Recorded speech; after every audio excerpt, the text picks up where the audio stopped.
welcome. I'm E.G. Marshall. Welcome to the world of mystery, the world of terrifying imagination. The story you are about to hear is called Lost Dog. Yes, a dog story. But please don't expect a charming family tale about man's best friend. In fact, you may even decide that the dog in this story is man's worst enemy. It all depends on whether or not you share the particular terror of our heroine, Miss Julia Smollett. Get out! Get out of here, please! Please, George, take him away! Give me a dog, for Pete's sake. It's not going to hurt you. Get out! George! Please!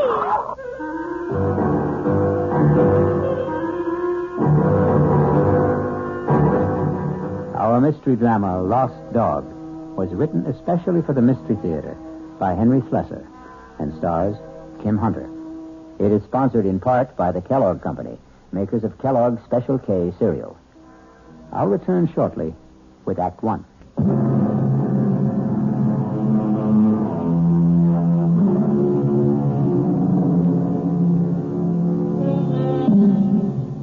Our story begins in the quiet parlor of a small suburban house at the end of Elm Street. Well, not completely quiet, since young Ronnie Hughes is once again practicing his scales under the gentle, watchful eyes of his piano teacher, Mrs. Julia Smollett.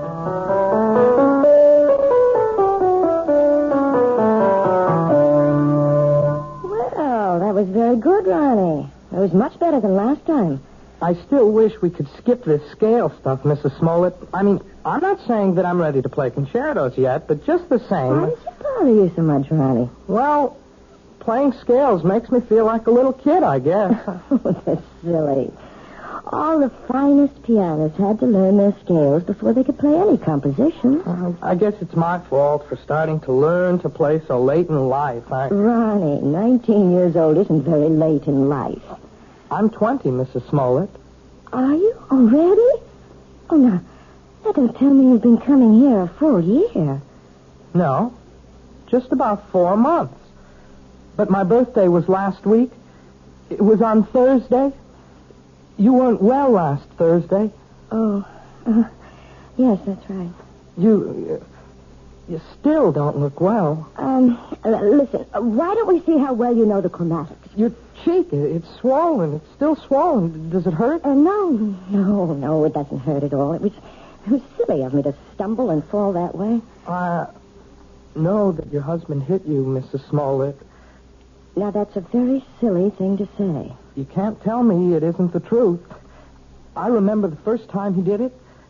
At least the first time I knew anything about it. Now, I'm going to have to put a stop to this. Yes. I wish you would.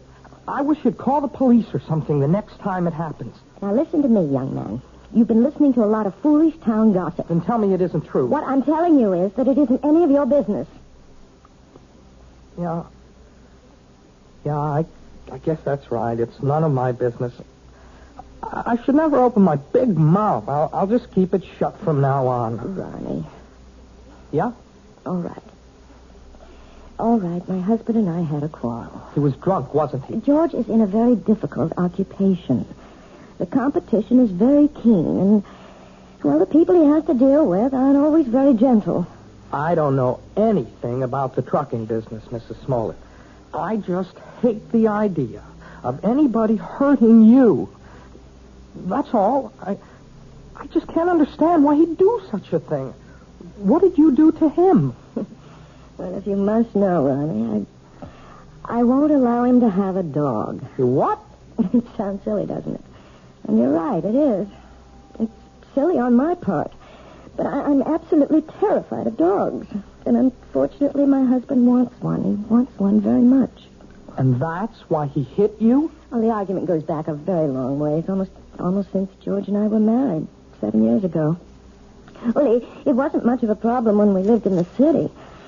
George didn't have his trucking company then. He was just a driver. But when he got the chance to buy into a firm out here, well, we bought this house. And I guess having a house in the country made George think about dogs and things. But I just don't see what's so important about it. Well, some things become important in marriage. Oh, now, just look what all this talk has done to the time. It's after 6:30. My husband's going to be home in half an hour, and I haven't even started dinner. Will he beat you for that, too? Ronnie, if you keep talking this way, well, I just don't think it would be wise to continue giving you lessons. You don't mean that. I'll see you on Thursday, Ronnie. Yeah. Sure. Bye, Mrs. Smollett. Goodbye, Ronnie. And happy birthday, Ronnie.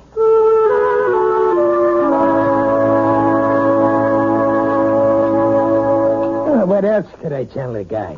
I had 2 semis in a repair shop. If I wanted the job, I had to use his equipment. Well, fine.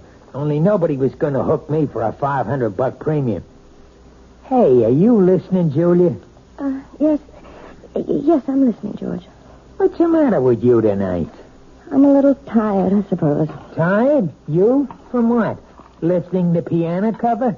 Nah, you make me sick, you know that? You weren't listening to a word I said.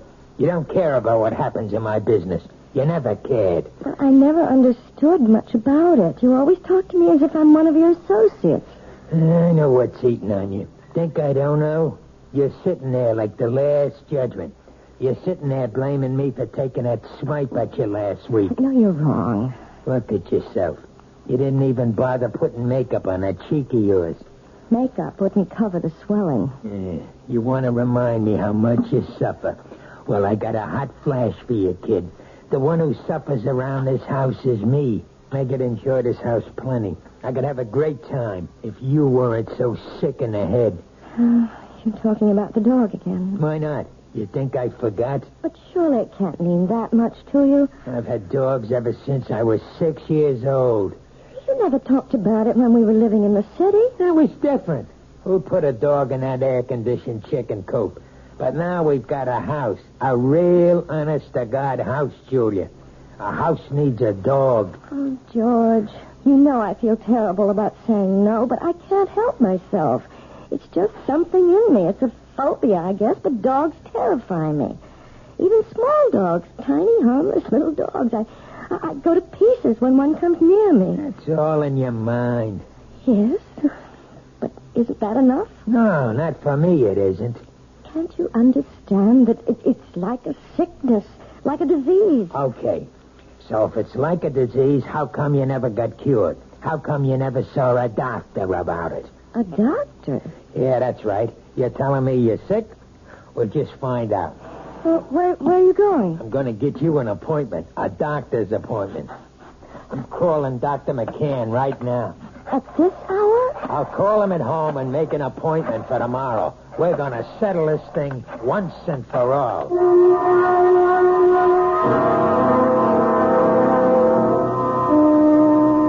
Well, Julia, maybe I'm the wrong kind of doctor. What do you mean? Well, if you're serious about getting rid of this phobia, that would take a specialist. You mean a psychiatrist? Oh, some kind of head doctor.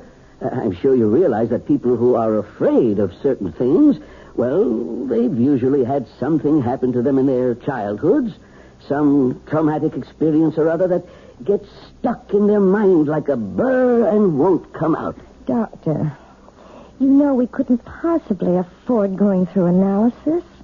George's company isn't doing that well. He'd never stand for paying all that money week after week. Well, maybe you don't need all that couch stuff. Maybe there's something else you might try. Like what? Do you ever hear of hypnotherapy? You mean getting hypnotized by someone? Not just by someone. I mean someone who can put you under and maybe help cure you of this thing. I'm not saying it always works, but it does sometimes. Oh, I don't know. The thought sort of frightens me. Nothing frightening about it. It might be just the way to find out why you're really afraid of dogs.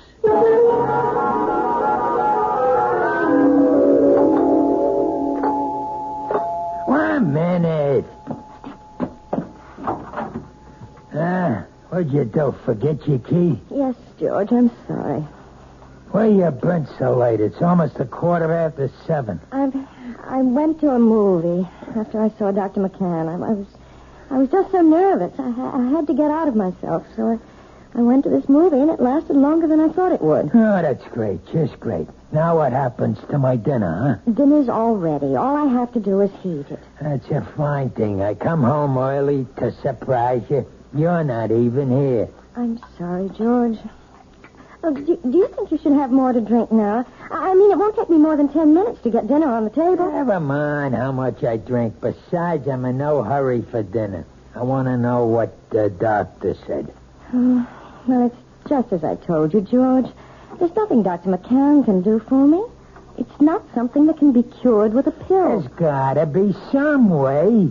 Well, he suggested that maybe a different kind of doctor, a hypnotherapist. A what? Someone who hypnotizes you, who tries to make you go back into your past. Sounds like a lot of junk to me. Well, it might do some good. I really don't know. I'll tell you what would do some good. A little direct action. That's what you need. What are you talking about, George? The only way to learn how to swim is to jump in the water, right? Well, that's what you need, Julia. I simply can't make you understand, can I? Well, maybe I can make you understand. Forget it. You want to get that dinner ready? I'm hungry. Yes, I'm going now. Look, why don't you change first? Change? Yeah, your clothes. Get more comfortable. Well, yes, I think I'd like to do that, George. I won't be long.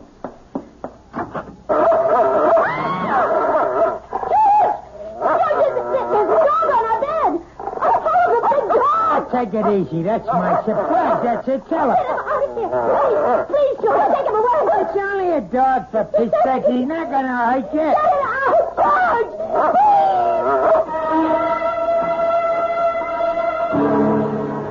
It only goes to prove that there are more terrors in this world of ours than anyone imagines. But the question in the Smollett house is, which one is the real terror? Attila the dog or George the husband? We'll learn more about both of them when we return shortly with Act Two. This is WOR New York, your station for the Mystery Theater.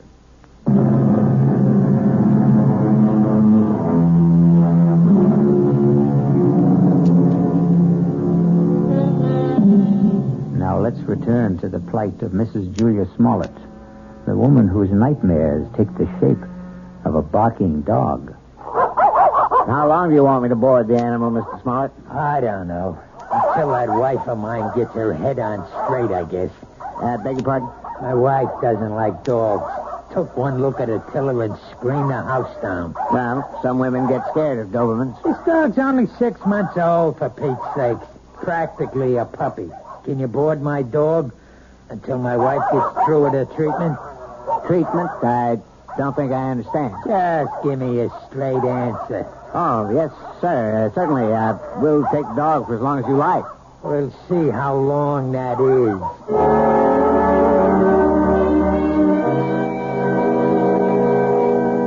Please sit down, Mrs. Smollett. Thank you. Right here, Mr. Smollett. Yeah, thanks. You both seem a little nervous. I'm sorry, Dr. Froelich, but I suppose I am. I know. Dr. McCann explained to me. He said that hypnotherapy was an accepted kind of treatment. For some cases, yes. Not all of them. All I want to know is, will it work? Well, frankly, I don't know much about your wife or her problem. I'm not going to say I can help her get over this particular phobia until I do. Please, George, let me tell the doctor about it. I can tell him in one sentence. My wife's afraid of dogs. All dogs. Big ones, little ones. Falls apart when she just looks at one. No, that isn't true. I don't fall apart, as my husband said, unless I'm close to them. Animal phobias are one of the most common types I deal with, Mrs. Smollett, and I might say that I have a great deal of success with them. But how do you do it? I use a technique called hyperamnesia. Amnesia? Actually, it's the opposite of amnesia. After placing the subject in a trance state and making her completely willing to free herself from critical judgments about her past... Wait a minute. I'm not following you. What we do is get the subject to remember long-forgotten, very, very deeply repressed experiences. Sometimes they remember them in great detail, even though they still maintain amnesia at the conscious level. And do you see? I'm not sure I do. Do you mean you can find something in my mind that I don't even know is there? Possibly. It may take some time. We might need several visits to establish a rapport between us. But if all goes well, we should soon be able to find out if anything in your past is causing this problem. And, of course, that something will most likely concern a dog.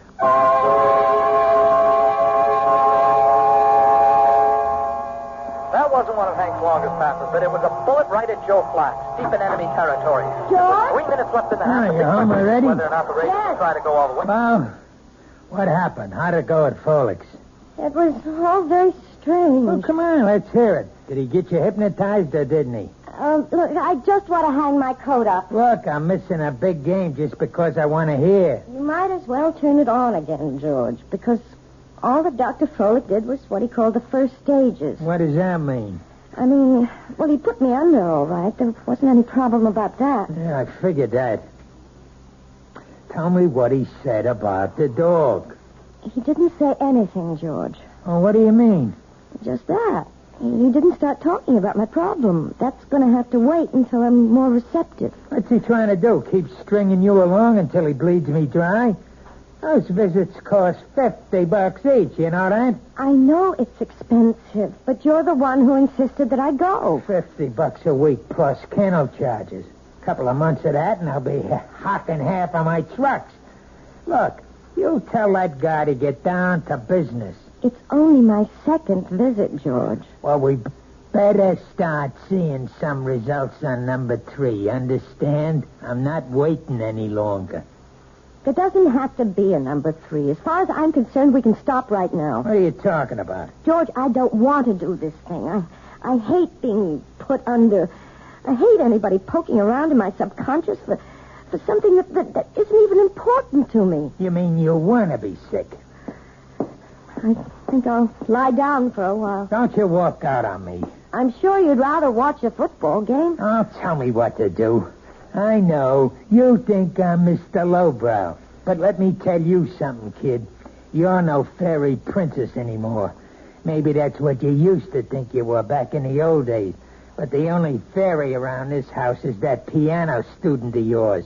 I don't like to talk to you when you're like this. That's what you always say when I'm drinking. Well, I'm not drinking now. And you better listen to what I'm saying. Oh, please, George, don't touch me. Yeah, I knew that was coming next. Don't touch. That's your favorite phrase, night and day. Don't touch, George. You're hurting me. That's the only thing you understand. The only touch that means a thing to you. Let go of me. Stop being such an animal. I'll show you what animals do. No, George, please, don't. I'll show you what kind of an animal I am. I'll show you. No, George, please don't. Please.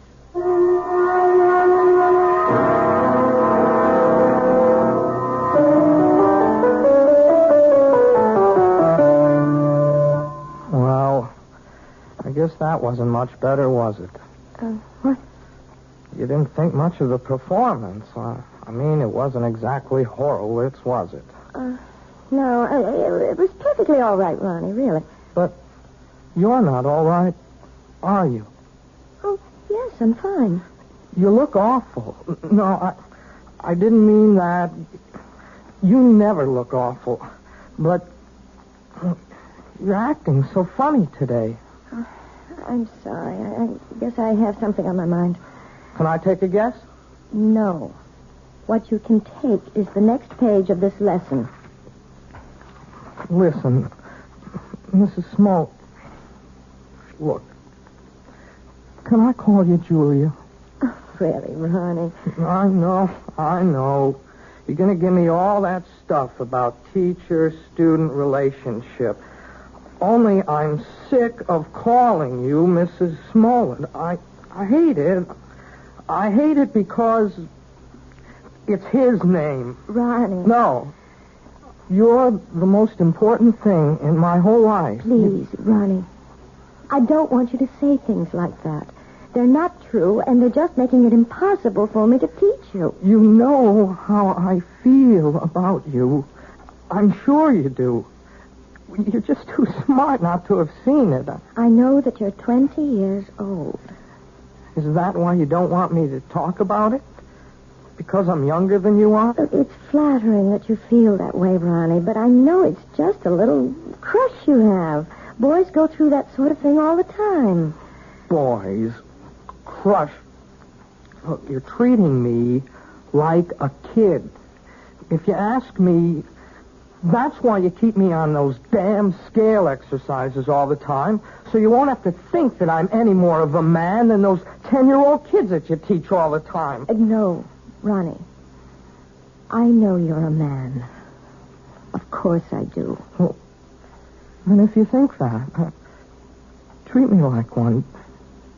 Just once. Please. Please. Let me kiss you, Julia. Just once. Ronnie. Please, Julia. What is it? What's the matter? It's nothing. I just bruised my neck a little, and when you touched it... Your neck? Yes, it's nothing. Is that why you're wearing the scarf today? Let me see. No, Ronnie, don't. Oh, my God. It was just an accident. Nothing but an accident. You're all bruised. Your whole neck. Look at it. I can see more bruises. Down the shoulder. What did he do to you? Please don't talk about it. I can't bear to talk about it. You don't have to. Julia, you don't have to. But he's going to talk about it. With me.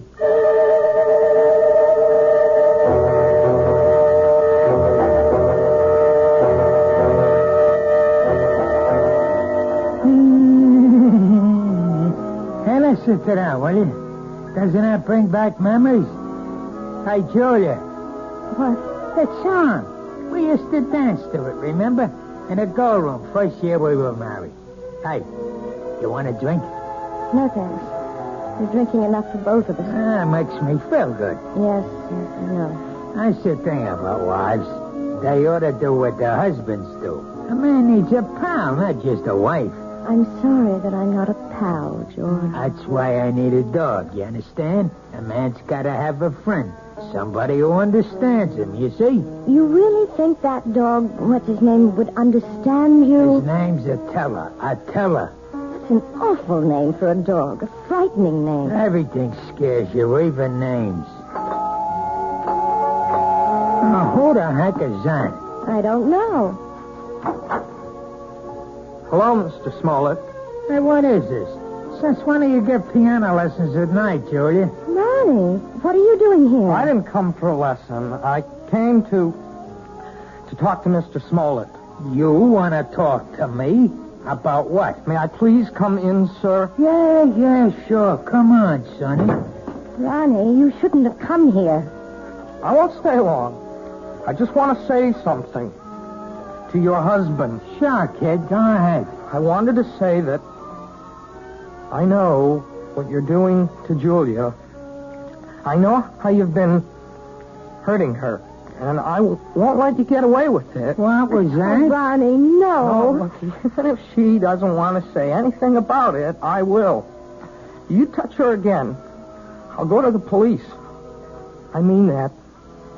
See, there are laws in this country. I think maybe I'm hearing things. I swear, Mr. Smollett, you ever hit her once more, you're going to go to jail. So I'm going to jail, huh? And you're going to put me there. Ronnie, I begged you not to do this. No. It's okay, Julie. I like hearing this. I mean, I want to know what the younger generation is thinking. You don't want me to hit my wife anymore, is that it? That's it. You sure you know the difference between hitting and just giving little love taps? Please, Ronnie, go. Go right now. I mean, maybe you made a mistake, kid. For instance, This is a love tap. Oh, George! Now, that's a love tap, Ronnie, baby. This is... George, stop it! Don't! And you see the difference, kid? You better be sure you know the difference before you talk to the cops. George! George, don't!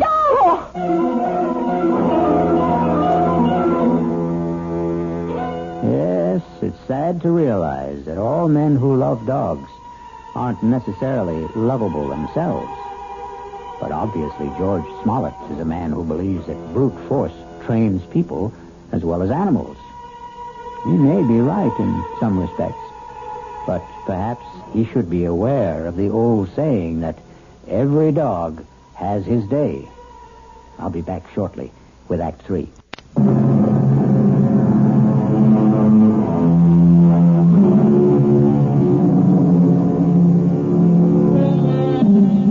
An important day has arrived in the life of Julia Smollett and her husband George, because Julia is on her way to the offices of Dr. Froelich, who has promised that this is the day which may bring her back to the forgotten days of her past, perhaps to the very day when she equated the word terror with the friendly eyes and wagging tail of man's best friend.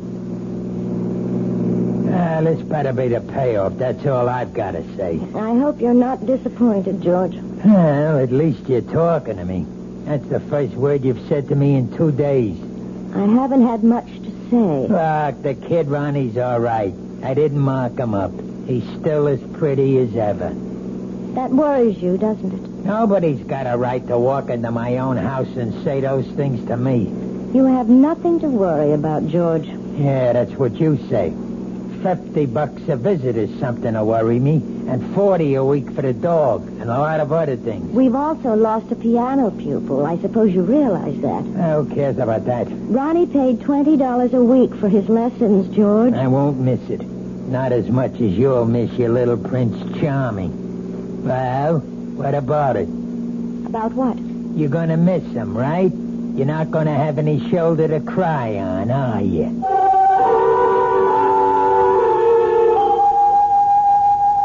I think I'd better explain exactly what I plan, Mrs. Smollett. We're going to try something called age regression. Age regression? It sounds as if you're going to make me younger. That's almost exactly what we'll try to do. Well, if you can, Doctor, you'll have every woman in America on your doorstep.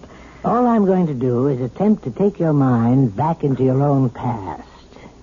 I'm going to see if you can relive some of your earlier years. You mean that I might actually remember things from my early childhood? I'm hoping that you'll recall one particular thing. The thing which you've been concealing from your adult self for a very long time. It's rather frightening, isn't it? No, you mustn't fear knowledge, especially self-knowledge. Now, we'll just draw the window shade and we'll get started.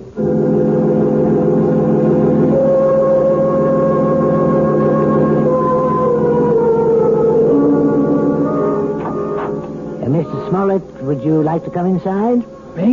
You mean you're all through so fast? No, we're not through, but your wife is in a deep trance, and I thought you might want to be here when we begin the age regression attempt. Well, sure, if you want me in there. Hey, she looks like she's asleep. But she isn't. Hypnosis only resembles the sleep state, but it's not. Mrs. Smollett is very much awake. Yeah? Mrs. Smollett, Julia, you may open your eyes now. Ah, that's fine. Now, tell me, do you know what day it is today? Yes. Wednesday. No, you're wrong. It's Friday, Julia. Is that right? Yes. Friday. No, Julia. It isn't Friday either. Do you know what day it is now? No. I don't know what day it is. In fact, right now you don't know the day or the month or even the year, Julia, do you? No. You see, Mr. Smollett, I'm purposely doing this to dislocate your wife in time. Oh, yeah, I understand. Julia, you're going to be a child all over again. You're going to see and hear and feel everything you did since you were a baby. And you're going to tell me everything I want to know about what you see, hear, and feel. You're going to answer all my questions starting right now. You understand? Yes. Julia, you are 1 year old. Do you hear me? You're an infant, only 1 year old. Tell me what you know, Julia. Tell me if you're afraid of dogs.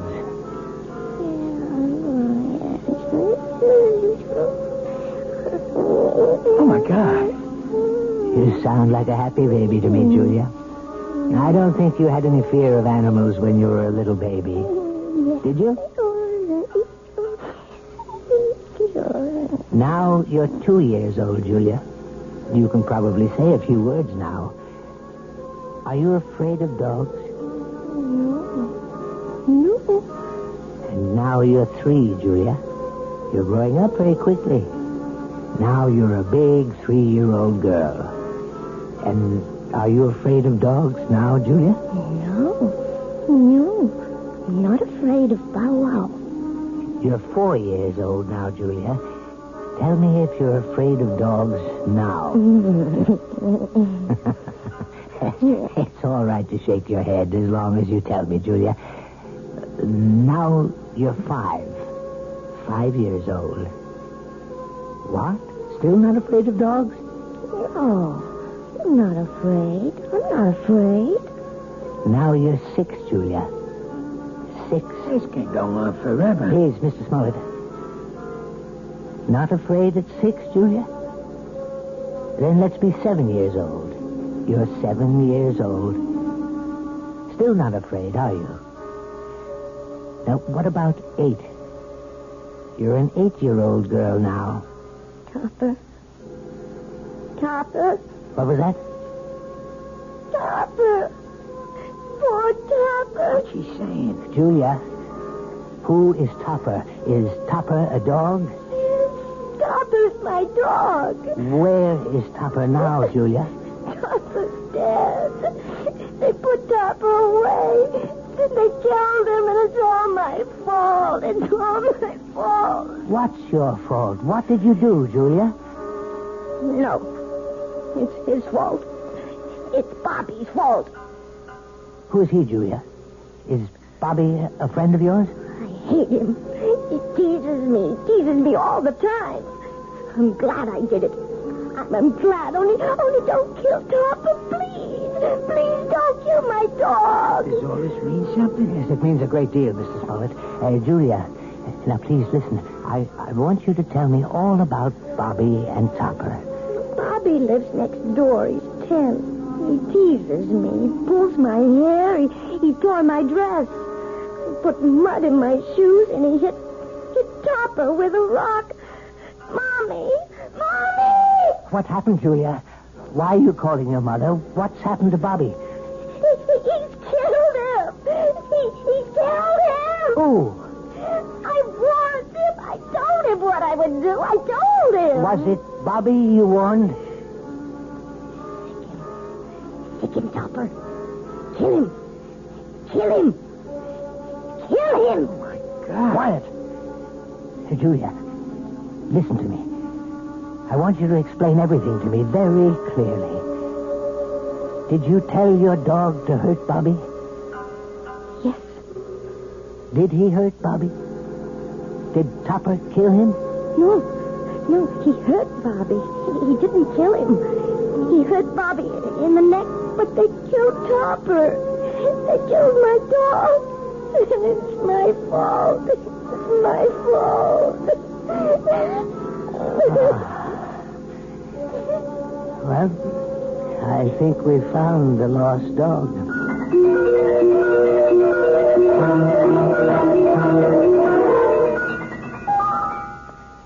So, now you know, Mrs. Smollett.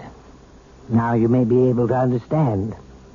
It was this one incident in your childhood, this one tragedy of your past innocence, which is responsible for your phobia. More than anything, you have a strong feeling of guilt. You blame yourself for what happened to little Bobby, when in all likelihood you were not in any way at fault. No, Dr. Froelich. You're wrong about that part. It was my fault. I remember it all now. You probably just wished that Topper would turn on the little boy, and you saw your wish become a reality. So you accused yourself of a crime. I didn't wish it. I told Topper what to do. I hated Bobby so much I wanted him to sink his teeth in that little boy's throat. Well, at least you've brought it all into the light, Mrs. Smollett. And something tells me that it won't be long before you'll willingly accept the love and friendship of a dog again.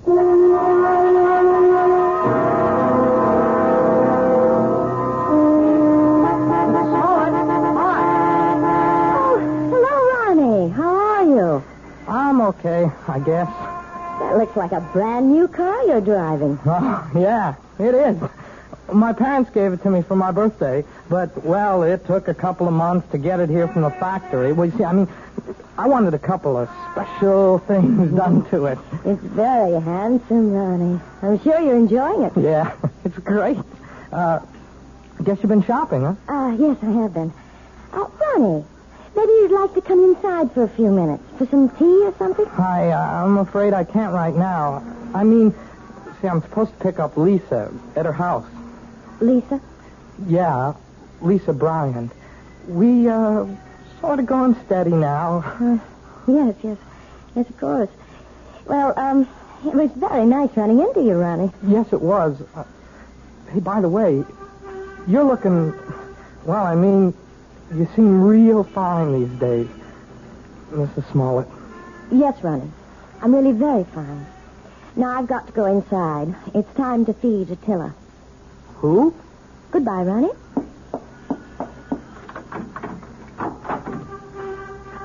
Attila! Where are you? Attila? Here, boy. Oh, now where's that animal? Oh, well, I suppose he's playing in the yard or something. Oh, or maybe he's in the bedroom. Attila?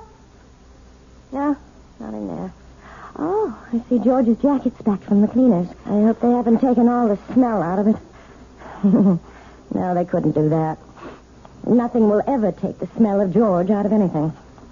Now to find that animal. Attila! Where are you? Attila? Are you here? Oh, there you are. Oh, for heaven's sake. Are you still tied up, you poor thing? Well, don't worry. I'll have you out of that in a minute. We can't have you tied up, can we, boy? We can't play our little game if you're tied up. Yes, that's a good dog. Good boy, Attila. Now, let's play our little game. See the jacket, Attila? See? Smell the jacket, boy. Go on, smell it. That's a good boy. Now, stick him, Attila. That's it. Stick him, Attila. Stick him.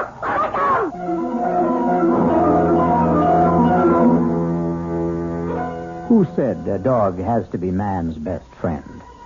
Why not woman's best friend?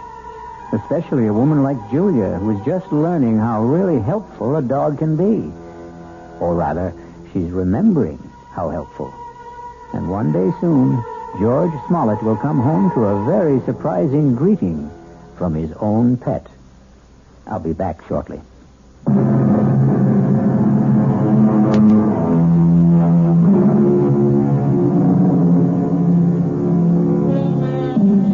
We hope we haven't given you the impression that we don't love dogs. We love them very much, especially since dogs are descended from wolves. And the wolf is not only a fascinating creature, he also does something wonderful for all lovers of mystery stories. He makes this chilling sound. Our cast included Kim Hunter, George Matthews, Robert Dryden, Gil Mack, and Mandy Patinkin. The entire production was under the direction of Hyman Brown. Radio Mystery Theater was sponsored in part by Anheuser-Busch Incorporated, brewers of Budweiser. This is E.G. Marshall inviting you to return to our Mystery Theater for another adventure in the macabre. Until next time, pleasant dreams.